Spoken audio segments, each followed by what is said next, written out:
ఓయ్ మంచి మనిషి, నీకు బాగా అయ్యిందిలే, తప్పులేదు ఇలాంటివన్నీ గోత్రు అవ్వడం అని అనాలంది, కానీ అనలేను. నువ్వు ఎంత మంచి మనిషి అంటే నీకు మంచి ఎక్కడ ఆపాలో కూడా తెలీదు. ఇలా అయితే ఎలా బ్రతుకుతావు? నువ్వు మంచిని ఎక్కడ ఆపాలో తెలియలేదు కాబట్టే నువ్వు ఈరోజు ఇలాంటి సిచ్యువేషన్లో నుంచునున్నావు, ఇలాంటి బాధల్ని గోతురు అవుతూ ఉన్నావు, ఇలాంటి ఇబ్బందులు పడుతూ ఉన్నావు, ఇలాంటి డ్రామాని నువ్వు తీసుకోవాల్సి వస్తుంది.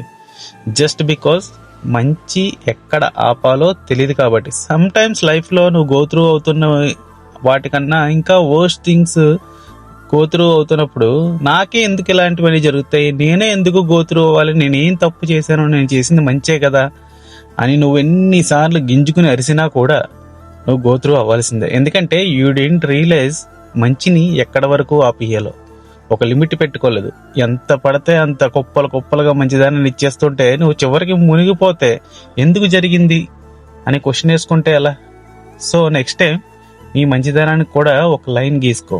ఎంత ఇవ్వాలో అంతే ఇవ్వి, అంతకు మించి ఏదైనా అతి మంచిది కాదు, ఈవెన్ మంచితనం అయినా కూడా. అర్థమైందా? సర్లే, బాధపడకు, అన్నీ సెట్ అయిపోతాయి.